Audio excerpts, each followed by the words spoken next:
I've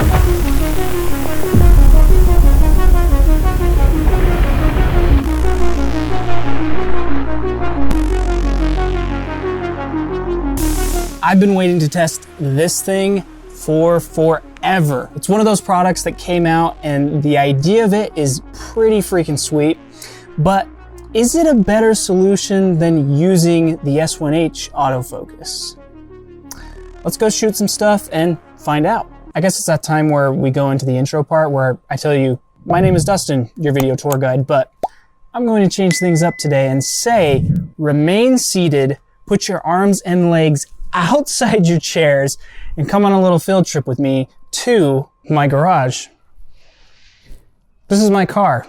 He's been kind of teased in past videos, but I think it's time we make him the star.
And cart's full.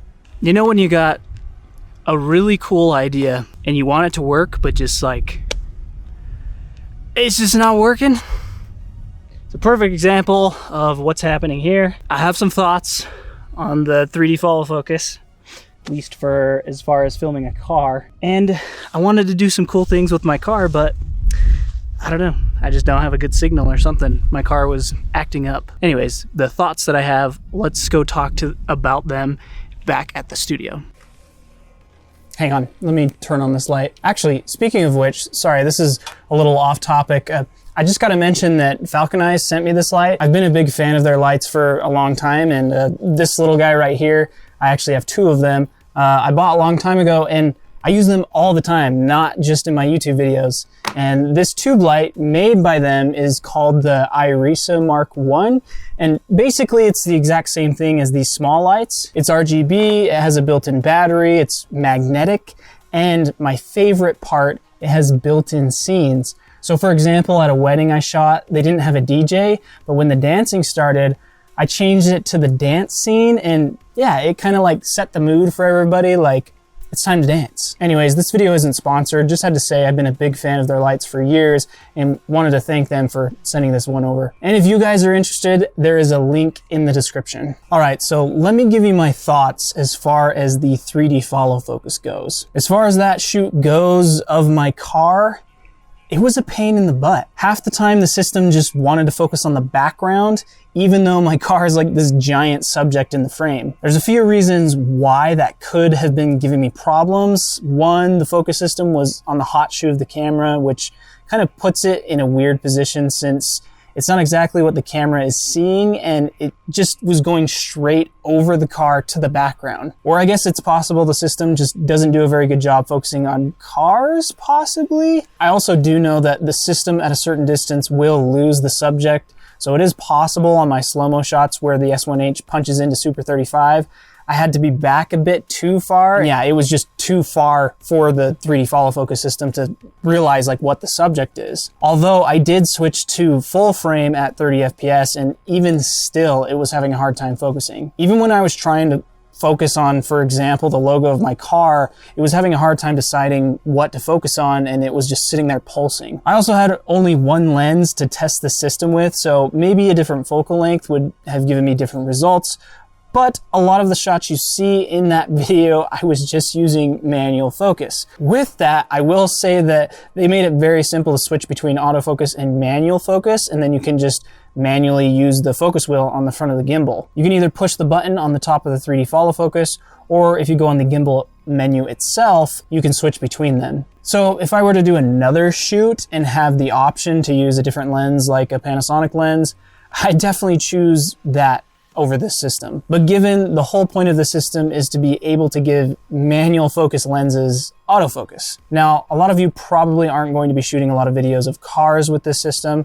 So how does it compare to maybe tracking a person or some animals? My test shots I shot in my studio with just me, I shot at a 1.2 and I'm actually pretty impressed. It's extremely snappy and it tracks extremely well. I was also thinking that when I was shooting at such a large aperture that when I got super close to the camera, it would just focus on the tip of my nose, but it actually did a pretty decent job not doing that. I'm sure if you got like ultra close to it, it would focus on the tip of my nose, but for the most part, it did a great job. When I got some shots of my dogs too, it did a pretty decent job as well, but I was running into the problem where my dog's getting really close to the camera, it would focus on their nose. Even still, I'd love it if Panasonic AF was as good as this, but there is some major disadvantages and limitations to this system. It's basically just a center focus, so whatever is in the center of the frame, it's going to try and focus on that no matter what it is. So if you put something too close to the center that is, let's say, some foreground, or you can see right here on the side of my head being closer to the middle, it was focusing on the side of my head, it'll just focus straight to that. There's also no way really to select what to focus on. So on some shots with my dogs, it was just focusing on the grass instead of my dogs. And like I mentioned earlier, it kind of has a range. So if your subject gets too far away, it's just going to focus on the background. So would I say, is this better than my S1H's autofocus? Well, in the studio tests, 100% actually. But because of the limitations, I probably wouldn't use this over my S1H's autofocus. Even if I was just sitting and talking to camera, I would choose to use my S1H's autofocus. Plus, you also kind of need the whole gimbal in order to work the whole system, and it's honestly a real pain to set up. It takes a while because not only do you have to balance the gimbal and add all the extra accessories, but you have to calibrate the lens and do some other extra steps. You can store up to 3 different calibrated lenses, so that's nice. You can switch between a few, but still, it's a lot of work. And I realize that this isn't really the point of the system. It wasn't made to basically give you a different autofocus option.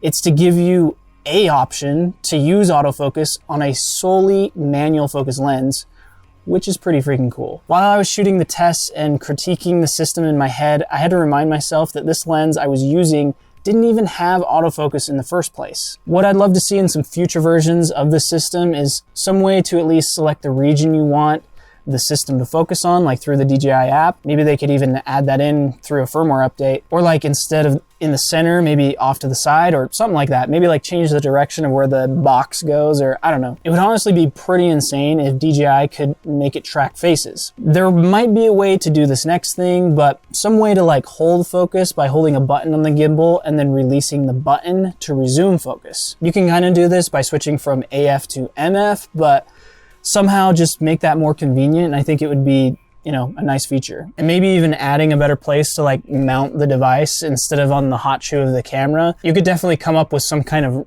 rig to put that into a different spot, but integrating that somehow into the gimbal would be pretty sweet. It is a really use case kind of device, but it's definitely a very powerful tool. It's not something I can say, no, don't waste your time on, you know, the follow focus.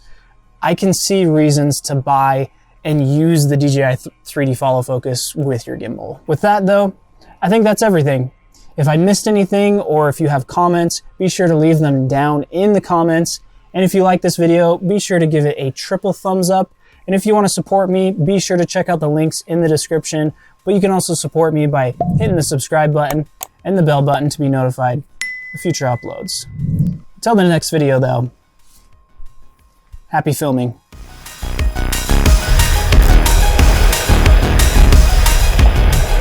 I had to pull out the one wheel and take it for a little ride because, yeah, this is Utah. This is what I'm seeing right now. I mean, it's kind of ugly right now because of the smoke, but ooh, look at that sun. Ooh, yeah. I love it. So as I make my way back up to my car, because there's a giant hill, this will be a good time to tell you about my camera accessory business. That's right, I have started a camera accessory business called CineLid. I don't have products quite yet. I am ordering samples, but if you want to get the current, most up-to-date news about CineLid, go to my website, cinelid.com, and sign up for the email list. The website is still under construction, but it's coming along really nicely. And yeah, I'd be curious to know what you guys think my camera accessory business makes based on the name, CineLid. So CineLid, think about it. CineLid. Okay, check this out.